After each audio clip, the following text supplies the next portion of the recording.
Bienvenidos a un nuevo video de sistema urinario con el cual vamos a dar finalización a este tema. Vamos a hablar de nefrona y formación de orina y en una segunda parte del video vamos a hablar de la prevención de las enfermedades renales.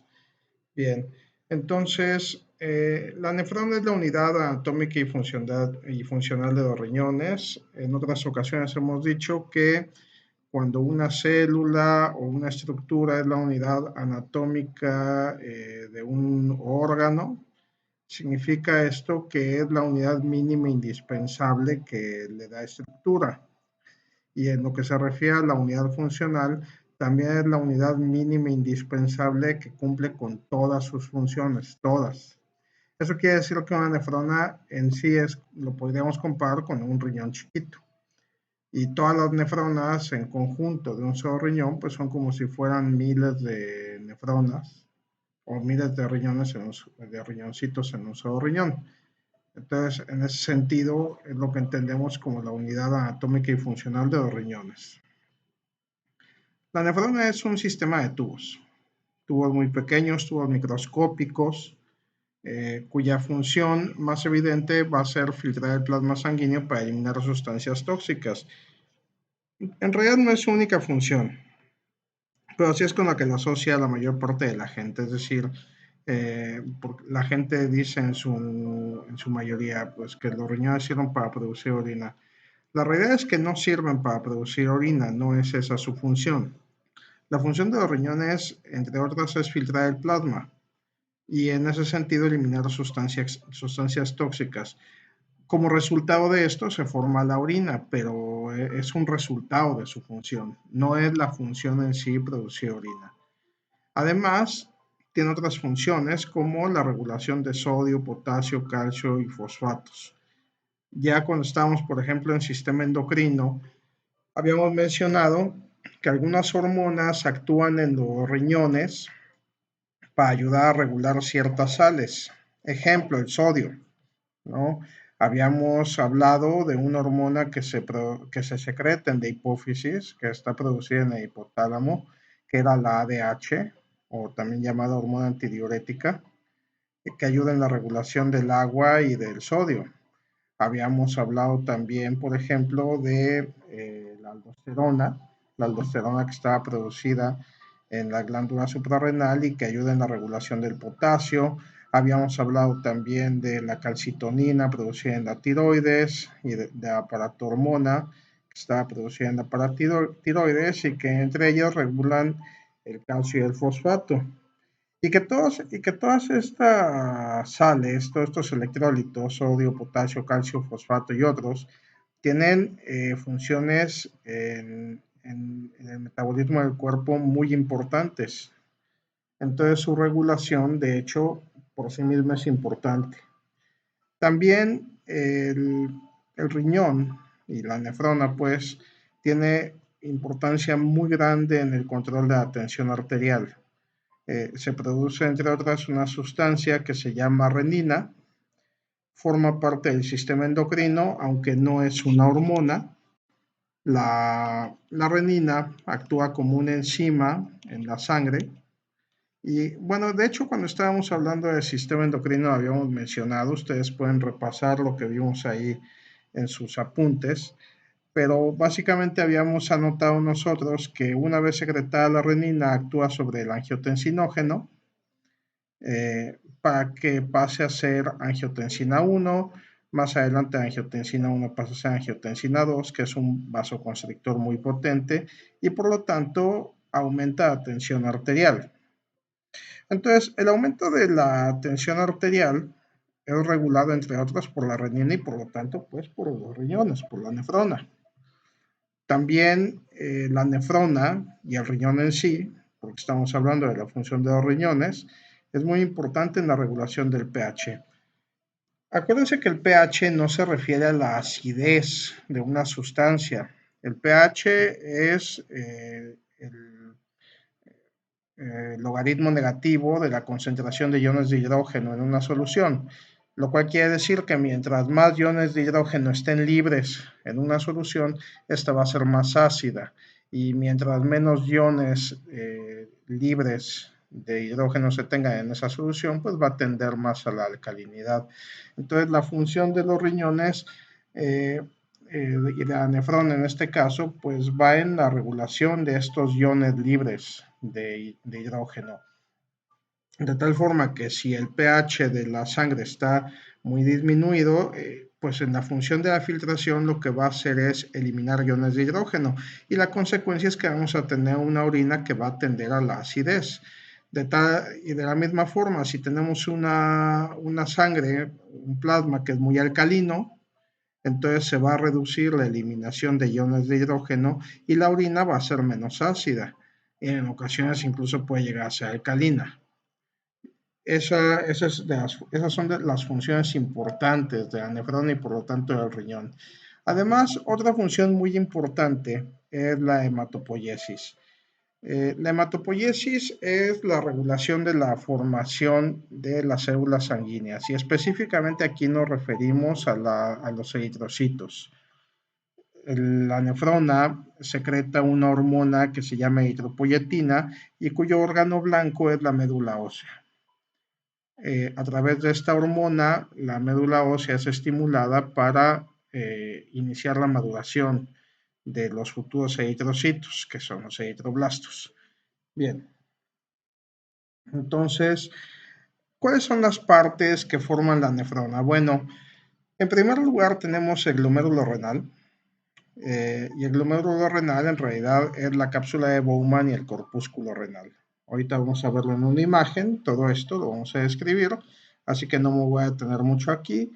Sigue el sistema de túbulos o de tubos microscópicos, que es el túbulo contorneado proximal, el asa de Henle, que tiene en la mayor parte de las ocasiones porción gruesa y porción delgada, el túbulo contorneado distal y finalmente terminamos en el túbulo colector, que como mencionamos en el video del riñón, todos los túbulos colectores drenan en la papila renal y a su vez estos vacían su orina en los cálices menores. Bien, entonces aquí tenemos el modelo de una nefrona. Vamos a señalar. Lo que tenemos aquí es el glomérulo renal. Y el glomérulo renal está compuesto por el corpúsculo, que es esta serie de vasos sanguíneos que ingresaron a la cápsula de Bowman. Entonces, esta estructura que se encuentra aquí en forma como de bola es la cápsula de Bowman. Los capilares sanguíneos que se encuentran dentro de la cápsula de Bowman y que son el corpúsculo renal prácticamente se vacían de su contenido y el plasma queda en el glomérulo, el plasma sanguíneo, y comienza su filtración.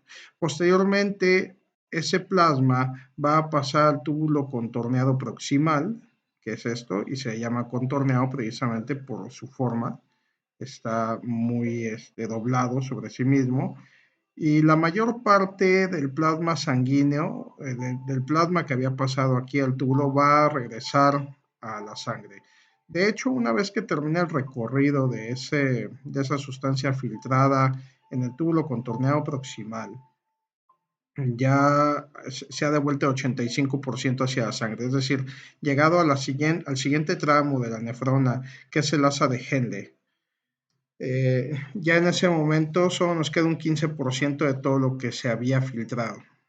Y el asa de Henle, tanto en su porción gruesa, que es esta y esta, como en su porción delgada, va a continuar la filtración del plasma sanguíneo y va a continuar eliminando sustancias tóxicas, además de que continuará también aquí la eliminación o retención de iones de hidrógeno para la regulación del pH. Y una vez que salimos del asa de Henle, pasamos a otro túbulo contorneado que es más corto, que es el túbulo contorneado distal. Y siempre ocurre que el túbulo contorneado distal pasa junto al corpúsculo renal. Siempre ocurre eso. Y es importante porque es el sitio de producción de hormonas.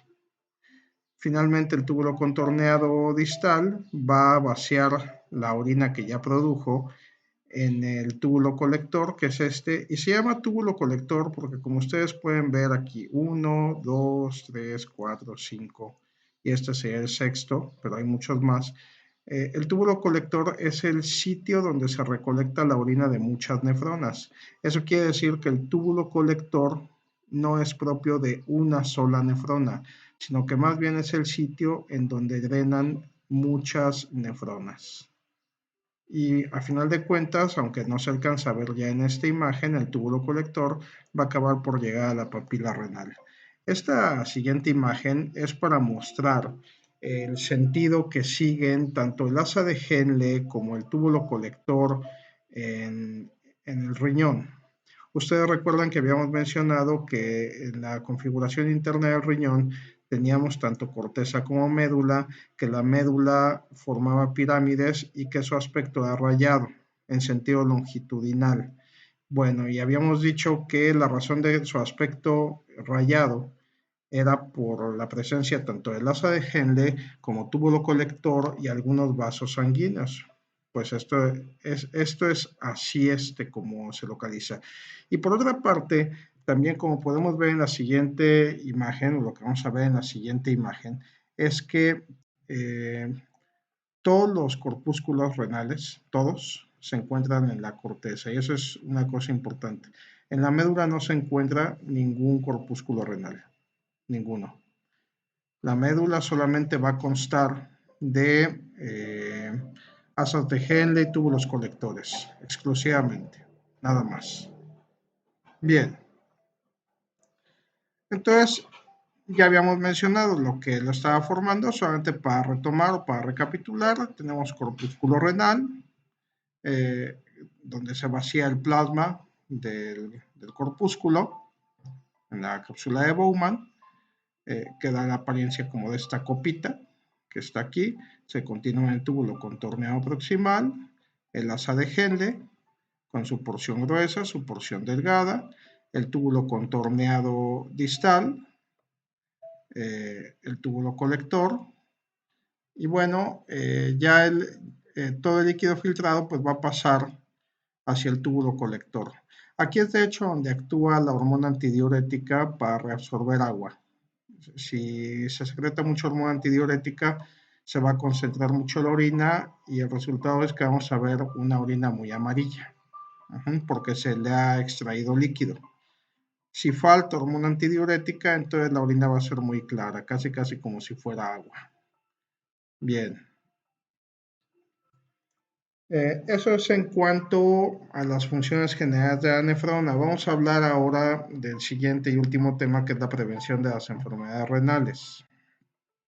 Bueno, las principales enfermedades renales que hay y las cuales vamos a poder prevenir con ciertas acciones son insuficiencia renal aguda, insuficiencia renal crónica, que eso sabemos que hay mucho aquí en nuestro medio, la nefrolitiasis, que es la presencia de litos o de piedras en los riñones, la pielonefritis, que es una infección de las vías urinarias, específicamente de las vías urinarias más altas, la obstrucción de las vías urinarias por diferentes vías y las principales situaciones que pueden llevar a padecer las enfermedades renales, pues es por ejemplo padecer diabetes mellitus, padecer hipertensión arterial, consumir ciertos medicamentos que se consideran nefrotóxicos, es decir, que pueden dañar a los riñones o que son tóxicos para los riñones.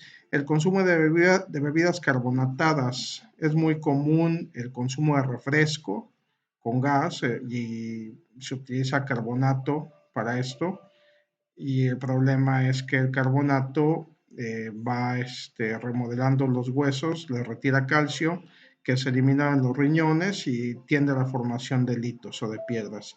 Además, también personas que consumen poca agua o que fuman tienen más tendencia a presentar enfermedades de los riñones. Entonces, ¿cómo podemos prevenir que haya enfermedades renales? Bueno, hay que tomar las acciones necesarias para evitar padecer diabetes mellitus. Si yo tengo una historia familiar de diabetes mellitus,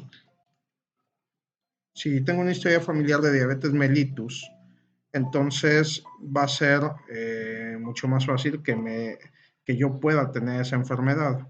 Entonces tengo que procurar hacer ejercicio, mantenerme bajo de peso, evitar consumir alimentos que sean ricos en carbohidratos, incluso también en grasas.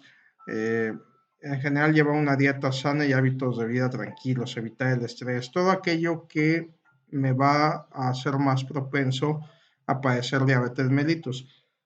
Y si ya tengo la diabetes, con más razón, cuidar mis hábitos de vida. Bueno, eh, el control adecuado de la tensión arterial. Ya cuando estábamos en sistema cardiovascular, habíamos hablado qué cosa es la tensión arterial. Eh, y bueno, el aumento de la tensión arterial va a llevar a una destrucción progresiva de las nefronas. Y me va a llevar a padecer insuficiencia renal crónica. Hay que realizar ejercicio cotidiano, ya habíamos mencionado esto, todos los días, tratar de caminar una media hora, por lo menos, aún en las situaciones en que podamos estar de encierro, como es la situación actual. Se puede caminar en la casa, quienes tengan escaleras en casa van a procurar subir y bajar escaleras, etcétera. Tratar de permanecer acostado el menor tiempo posible o en una misma posición. Evitar el consumo de bebidas carbonatadas, evitar el consumo de tabaco, que está comprobado que el tabaco daña los riñones. Evitar todo tipo de medicamentos que no son recetados, porque la gente en términos generales no sabe cuáles son los medicamentos que pueden dañar los riñones, cuáles sí y cuáles no. O sea, hay algunos medicamentos que son nefrotóxicos, es decir, que van a dañar los riñones, y otros que no, pero la gente no lo sabe. Pero para evitar el daño a los riñones, mejor no consumo nada que no sea recetado. Evitar promiscuidad y prácticas sexuales que se consideran anómalas. Y esto es porque este tipo de situaciones aumentan el riesgo de infecciones urinarias. Entonces, las personas que son promiscuas, es decir, que tienen varias parejas sexuales, es más fácil que presenten infecciones urinarias y genitales. Y la presencia de las infecciones pues, va a hacer que aumente el riesgo de enfermedades en los riñones. Bien, con esto damos por terminado el tema de aparato urinario, todo el apartado de aparato urinario, y además cerramos el bloque 2. Les agradezco su atención y les pido que estén pendientes del siguiente video. Muchas gracias.